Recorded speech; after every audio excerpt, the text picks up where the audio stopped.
ये अपार समुद्र है शिव महापुराण, अपार। अब इसमें से लेना क्या है हम? कोई कोई ऐसा होता है जो नर्मदा जी के तट पर घूम रहा होता है, कोई कोई ऐसा होता है जो नर्मदा जी के जल में गोता लगा रहा होता है, और कोई कोई ऐसा होता है जो नर्मदा जी के मध्य में पहुंचकर वहां से कंकर रूपी शंकर को लेकर बाहर निकलता है और शिवपिंडी की पूजन पूरा भारत करता है। अब आप में और हमें ये विचार करना है कि हमें ओमकारेश्वर से लेकर क्या जाए।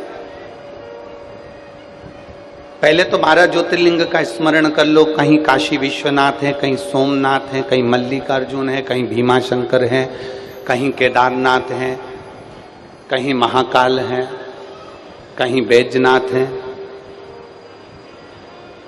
कहीं नागेश्वर, कहीं त्र्यंबकेश्वर। आप जितने ज्योतिर्लिंगों का स्मरण करेंगे सबके नाम अलग अलग हैं। केवल एक नाम पर अगर आप संबोधित होते हैं तो वो ओमकारेश्वर का नाम। ओम जो शब्द है, ओम जो अक्षर है, उसमें सारा वेद समाया। ओम में सारा वेद है, सारी पुराणे हैं, सारा शास्त्र है, सारा ज्ञान है, जल है, अग्नि है, तरंग है, वायु है, पृथ्वी है, आकाश है, जल है, सब कुछ ओम में है। 33 कोटि देवता सब ओम के अंतर्गत समाये हुए।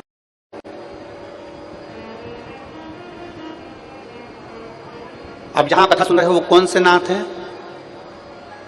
ओमकारनाथ। जम के बोलो, कौन से नाथ? ओमकारनाथ। क्या नाम है यहां का? ओमकारेश्वर। शिव महापुराण की कथा कहती है किसी समाज का यदि सम्मान करना है, जैसे मान लो कोई साहू समाज है, ब्राह्मण समाज है, माहेश्वरी समाज है, अग्रवाल समाज है, मान लो कोई अन्य समाज है, कोई दर्जी समाज है, कोई ताम्रकार समाज है, कोई स्वर्णकार समाज है, किसी भी समाज का हमें सम्मान करना है तो क्या हम पूरी समाज के व्यक्ति को बुला बुला कर सम्मान करेंगे? बोलो, जम के बोलो रे। सब निमाड़ वाले जरा दमदारी से बोलो। एक एक व्यक्ति को बुलाएंगे, सम्मान करेंगे? नहीं करेंगे। क्या करेंगे? उस समाज के अध्यक्ष को बुलाएंगे, शाल पहनाएंगे, माला पहनाएंगे, सम्मान कर देंगे। उस समाज के अध्यक्ष का सम्मान हो गया, मतलब सबका सम्मान हो गया।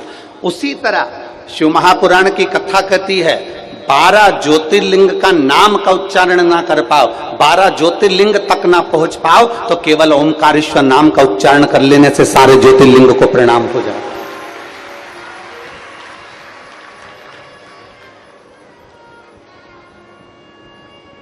ओम के अंदर पृथ्वी भी है, अग्नि भी है, आकाश भी है, तलातल, रसातल, वायु, सब कुछ है। ओम के अंतर्गत सारे वेद, सारे पुराण, सारे शास्त्र ओम के अंतर्गत समाहित हैं। सब कुछ, सारे मंत्र, तंत्र, सारी विद्या ओम के अंतर्गत समाई हुई है। तो 12 ज्योतिर्लिंग में अगर आप नहीं जा सकते, 12 ज्योतिर्लिंग का यदि आप स्मरण नहीं कर सकते, तो माई नर्मदा के तट पर जो ओमकारेश्वर बसा है उसका सुबह सुबह एक बार नाम ले लेने से 12 ज्योतिर्लिंग को प्रणाम हो जाता है। अध्यक्ष ब्राह्मण समाज का अध्यक्ष ये है तो महेश्वरी समाज का अध्यक्ष ये है तो अग्रवाल समाज का अध्यक्ष ये है तो अन्य समाज का अध्यक्ष ये है तो पटेल समाज का अध्यक्ष ये है तो बनी समाज का अध्यक्ष ये है,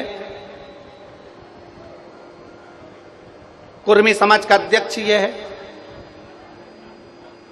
सारे समाज के अध्यक्ष को ढूंढोगे, उनको तुम साल श्रीफल उड़ाओगे तो पूरी समाज का सम्मान हो जाता है। उसी तरह 12 ज्योतिर्लिंग में से एक ज्योतिर्लिंग ओमकारेश्वर का मात्र स्मरण करो तो 12 ज्योतिर्लिंग का पुण्य फल हमारे खाते में आ जाता। अब जरा किस्मत देखिए तुम्हारी कितनी प्रबल किस्मत है। जिस ओमकारेश्वर का मात्र नाम लेने से 12 ज्योतिर्लिंग के अध्यक्ष के भाव से उनको प्रणाम होने पर पूरे 12 ज्योतिर्लिंग को नमन हो जाता है, तो तुम कितने किस्मत वाले हो रहे। जरा विचार तो करो कि 12 ज्योतिर्लिंग में से एक ज्योतिर्लिंग ओमकारेश्वर में बैठकर कथा सुन रहा है, बैठकर कथा सुन रहा है। ये भाग्य आपका।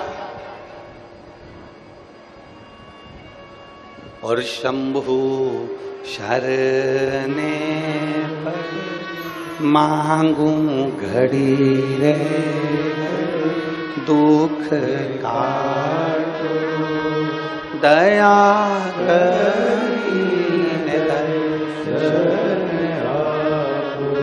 शिव कथा कहती है, जब त्रिपुंडधारी, त्रिनेत्रधारी, त्रिशूलधारी जब हमारे हृदय में प्रवेश करता है ना, जब त्रिपुंडधारी हमारे हृदय में जब प्रवेश करता है ना, तो सबसे पहले हमारी तृष्णा को समाप्त कर देता है।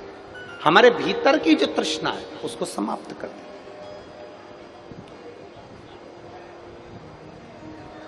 कोई तुमसे पूछेंगे, आप लोग यहां से जब कथा सुनकर जाओगे, और हमारा तो यही निवेदन है कि पानी का समय है, प्रयास यही करना कि रोज आना जाना कर लेना, अगर पास के हो तो प्रयास यही है। आप जब रोज कथा सुनकर अपने घर पर जाओगे तो कथा में सुनने वाले लोग आपसे पूछेंगे, इतनी तेज गर्मी पड़ रही है, गाड़ियां भी बहुत दूर रुक रही हैं, पैदल पैदल चलकर तू कथा में कैसे जाएगी, रोज रोज कथा में कैसे पहुंचेगी। तुम्हें यह नहीं कहना है कि मेरे में हिम्मत है तो मैं चली जाऊंगी, मेरे में बल है तो मैं पहुंच जाऊंगी, मैं वहां तक चली, ना ना ना।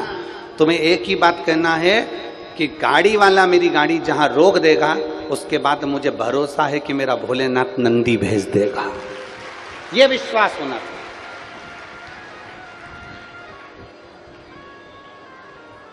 मैंने उसके मंदिर की सेवा करी है, मैंने उसके मंदिर की चाकरी करी है, मैंने उसके मंदिर की विनती करी है, मैंने उसके मंदिर में दीप जलाया, और ये एक लोटा जल का ही तो लाभ है जो निमाड़ वालों को कथा मिल गई। ये एक लोटे जल का ही प्रमाण है, प्राप्ति है। या आप लोगों ने जो एक लोटा जल चढ़ाया है ना खूब महादेव को, ये उसी का फल है, नहीं तो